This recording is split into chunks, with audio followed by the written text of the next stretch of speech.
Hey, yo, it's over, man. Payday, payday. You want payday? I know that Canelo Alvarez is still avoiding David Benavidez. This is Boxing Ego, and I come to you with some bad news. Canelo Alvarez, he's golfing. He did a recent interview where he stated he is going to need the 200 milli in order to fight David Benavidez. Now, what is bad about this is at first, when Canelo first said this, he had a range. Canelo Payday, he said ahead of the Munguia fight, before he fought Munguia, give me 150 mil to 200 mil, then I'll consider. Now he's sliced this range and he's just simply saying, I need 200 million to fight David Benavidez. Now, money does not grow on trees. So the bad thing about this is with Canelo's dwindling numbers, is that a feasible rate? I have so many questions about this. Like, for example, outside of if the rate is feasible to give him that much for that particular fight, because you have to understand the money has to come from somewhere. Who is paying for this fight? You know, sure, fans would want to see it, but you got to understand with a big event like a Canelo Benavidez, you got to keep your budget somewhat in check, because the more the main event only is demanding, then what about the undercard? It's not, you can't just have, I've never seen in boxing where they just have a main event on pay-per-view and that's it, and it's just one fight. So you got to have an undercard. So the more you have to pay out to your main event, the harder that's going to be to make happen. Then you have to, just with the main event, you have to assess, what about David Benavidez? If Canelo's getting 200 M, surely David Benavidez, who's been building his career and whatnot, he deserves something, a couple mil. You know, he deserves something. You have to pay him for his services too, because it's not just the Canelo show, contrary to what the Canelo fans will have you believe. So with all these things considered, the main event is very expensive and it could be out of the ballpark. Like, I don't know if Canelo has seen Saudi Arabia make these plays and they got deep pockets. So he's just feeling, hey, I'll fight Benavidez, and he's putting out his number.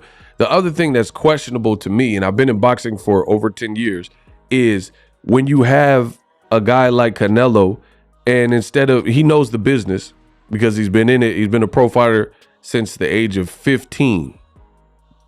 So with him knowing the business, he has to understand and know that what's the point of putting your number on wax to the media?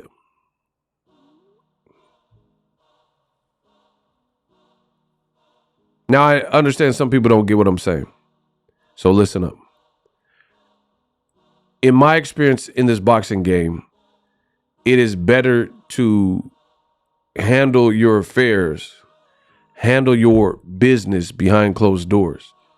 That's the best way to do it, because the numbers, as long as you're happy with the numbers, the fans don't really care about the numbers. I know sometimes we talk about it on the channel, but me as a boxing fan, Canelo's not splitting the pie with Boxing Ego.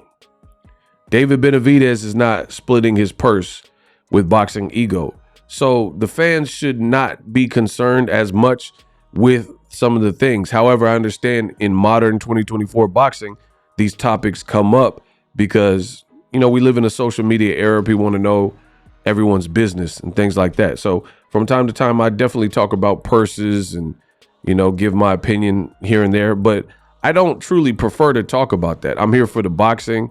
I want to see great matchups, and I'm a patron. I'm a paying consumer.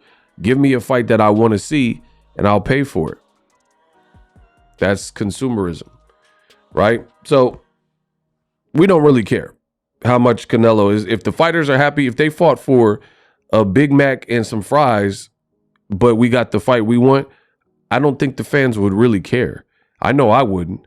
If Canelo's happy and Benavidez is happy and somebody gets lowballed and somebody gets too much, whatever, as long as we got the fight, right? Because we're the fans.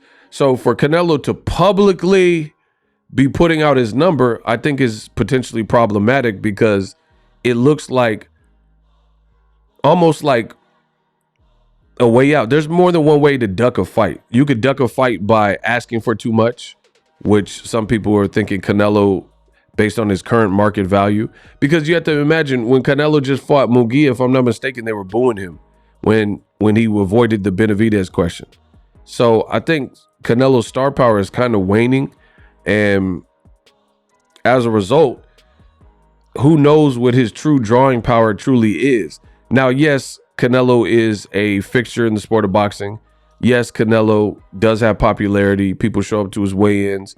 But to this point of me recording the video, we haven't heard of the Munguia numbers. So I don't know how well it did or didn't do on pay-per-view. As of me recording the video, the numbers aren't out. So if there were these stellar numbers, you know, who knows? We're entering the territory of Lomachenko-Kambosos fight, and we still haven't heard the numbers. So as far as I see it, Canelo kind of needs David Benavidez as a dance partner. He's accomplished, he's respected, he's a sure shot Hall of Famer, but Benavidez is that ticket to really solidify your name and your brand. And I know conversations have come up like, is Canelo the greatest Mexican fighter of all time? For me, absolutely not. In the words of Diddy, no Diddy, there's no way. There's no way. I've seen too many great fighters come from that territory. Like my favorite is Salvador Sanchez. But then you also have to really consider Julio Cesar Chavez. And one of my personal favorites is Juan Manuel Marquez.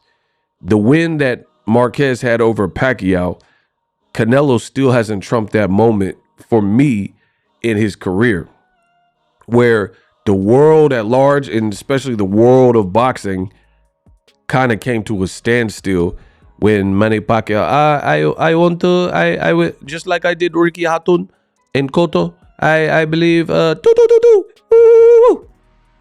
when Marquez blasted Pacquiao, I cannot think of a singular moment Canelo has had career-wise that I would say trumps that. Because everybody, I mean, even Roy Jones, another Hall of Famer, he was like, Pacquiao's down. You know, you had Jim Lampley like, Pacquiao's down. And Roy was like, he's not getting up, Jim. That was just a crazy moment for the world of boxing and just the world of sports. That's like a historic moment. When is the last time you seen Canelo with a historic moment like that? Like, not when Floyd beat him because he historically got his ad whooped. You know what I mean? I'm talking about where Canelo, it was something positive in his career where he had that the earth stops revolving type of moment in his career. I don't remember it. So I think Benavidez is the fight that everyone's asking for. And the longer Canelo goes to look for other options and not fight him, the worse it's going to look. I mean, it's very apparent, and I've called it out for years. That's why I don't have to do too much now.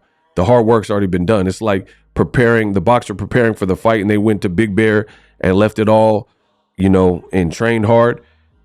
The fight is the easy part. I've already told you about Canelo Alvarez for several years now, and now he's asking for 200 mil. They say he wants to fight Jamal Charlo. He just got a DUI, bro. Who wants to see that? He's never fought at 68. He has a lot of personal issues and potential demons, and he just got stripped of the WBC title. I made a video about it because I'm the best in boxing history, and it's not even close. And, you know, even Edgar Berlanga fight, he's fighting Irishmen, and who wants to see these fights, especially when there's a guy out there named David Benavidez. So don't really even know where Canelo goes from here. Benavidez, if he doesn't fight him, is just going to haunt him. And then the $200 million, I don't know if people are willing to give Canelo $200 million for his services in that particular fight. I just know as a consumer, I would pay for it, you know, in terms of the pay-per-view, and I want to see it. Let me know what you guys think. Canelo Alvarez still want 200 mil to fight Benavidez.